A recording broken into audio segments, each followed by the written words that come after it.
One common request that I get from prospective clients is that they want someone to help them with adherence. But the truth is, you are not paying a personal trainer to help you with adherence. You are paying a personal trainer to help you with your programming and exercise selection and progression to achieve your goal. Adherence comes with it. So if your real problem is adherence and you have no problem selecting exercises and knowing how to properly progress yourself, then the key to adherence is building a solid calendar for yourself to follow. Here's a guide to not only building a workout routine, but also to create one that fits your schedule and promotes safe and progressive improvement. I'll also include a free workout calendar schedule in the link in the description below.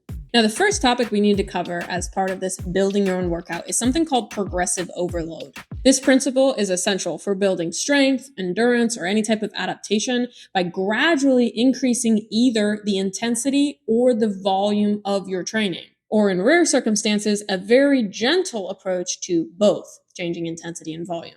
For a deeper dive in the exacts behind progressive overload, I'm going to have a separate video on the concept, but as a general rule of thumb, you don't want to progress yourself in either intensity or volume any more than 10% per week. The upper limit is changing 30% per week, but that is pushing it a little too close to something called the injury threshold. Injury threshold in general is about 40% change per week, which many people often do when they don't know how to schedule their own routine. Let me tell you one brief story on how this directly applies to most people getting excited about a new routine. Often I have clients that get into a kick of, hey, it's time for me to make a change. I'm going to start an exercise program. I don't know what to do, so I'm going to do what I used to do 10 years ago. Or in some cases, sometimes 40 years ago. While what I'm about to say may seem like basic common sense to many of you, it's not the case for many individuals out there, and then they end up injuring themselves. For example, you haven't gone biking in 40 years. You decide to get on an exercise kick. You bike for an hour and 40 minutes plus at way too high of an intensity. Can you imagine what might happen? Yes, you're going to be debilitated the next day, or worse, injured during the workout. But that's an extreme example that I've actually dealt with. But let's give a non-extreme example. Maybe you're really excited and you find 2 weeks, you're going strong and hard, and you burn out and you quit. And then 2 weeks later, you're going to go back at it again and you go hard for 2 weeks. You burn out and you quit. And the story goes on and on and on until eventually you contact a personal trainer and you say, I need help, which is completely acceptable. It's good to ask for help. Or you purchase a pre-made or a ready-made program so you have some template to follow. The problem with that is you won't know how to implement it into your schedule, and then it won't get done. Enter the strategies for scheduling your routine so it actually happens. First and foremost, scheduling workouts. It's not always about finding time in your week that might already be busy. It's about prioritizing the time. Your health is an investment, not an expense. I say that at the end of almost every one of my videos because it's true. Invest in your health by putting aside time. So what is a reasonable amount of time to set aside for your workout sessions? To be honest, I would range anywhere between 30 minutes to even 60 minutes or more, depending on your training objectives. The reason I start at the 30-minute mark is because it's crucial to make sure you're not skipping a warm-up.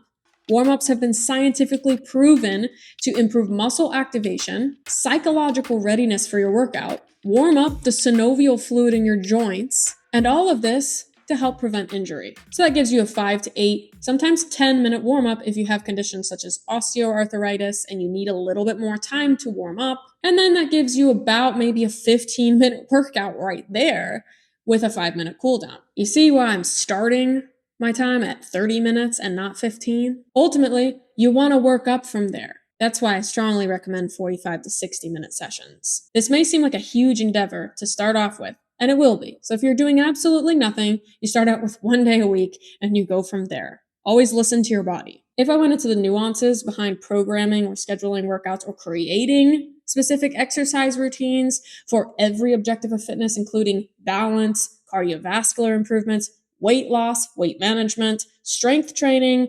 hypertrophy, agility improvements, or training for a half marathon, or you name it. I could just go on. If I were to name all of it, this video would be way too long, and it's because that's what you're basically paying for if you end up working with a coach or purchasing a pre-made program specific to your needs. Nevertheless, I'll still try to give you the general rules of thumb in this video. Now, how do you go about scheduling your actual workouts and doing them? There's two ways that we can go about doing this. The first way is print something out. Write it in pen or pencil if you're not confident, and map it out so that you can see it all. Outline your short-term and long-term goals. Make sure that you're aiming for something that is actually attainable in the time frame that you've chosen. Being as specific as possible, especially for short-term goals, is a big key to success. It makes it more real. It makes it more believable. And research shows the more we believe in something or visualize something, the better our performance will be. If you hate printing things out and maybe you feel like it's wasting paper, a digital means of scheduling out your workouts will be a more suitable option. There are some free digital tools out there, such as Google Sheets or Microsoft Excel, or even just Google Calendar or Outlook Calendar or any of those types of email-based calendars. You can set that time aside for yourself for that workout and make sure it's shown somewhere you'll actually see it. In other words, don't suddenly start using Google Calendar if you've never used it before. If you use a pen and paper agenda, use an agenda somewhere where you actually look and you'll respect where it's written. I can't stress how important and fun it can be to actually map out your schedule. This is a new endeavor for you that you're embarking upon.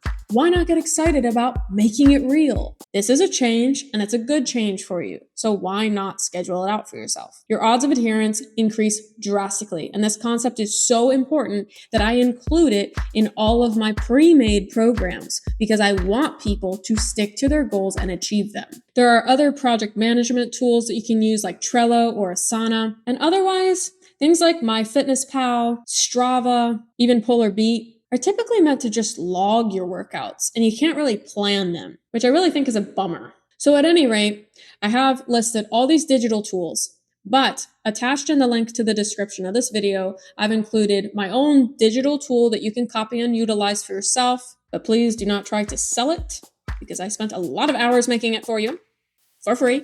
Or for the people that prefer pen and paper, I have a printable and downloadable resource that you can use instead. All of my resources I've included in the links are free, and they are a part of my pre-made programs for individuals that are participating in them because it is such an important concept. Each one of these tools, both digital and printable, include the ability to map out your goals, both short-term and long-term, and guide you through mapping out your monthly and weekly plans. The goal setting component is so crucial because it does include the step of, is this really attainable and how can this be actionable? Which ultimately incorporates the concept of progressive overload, so you can avoid injury in the process of progressing. So whether you're excited to build your own workout routine for your specific objective for a specified amount of time, or maybe you've purchased a pre-made program for 4, 6, 8, 12 weeks, whatever the case may be, a crucial step to success and adherence is putting it in your calendar and making it real.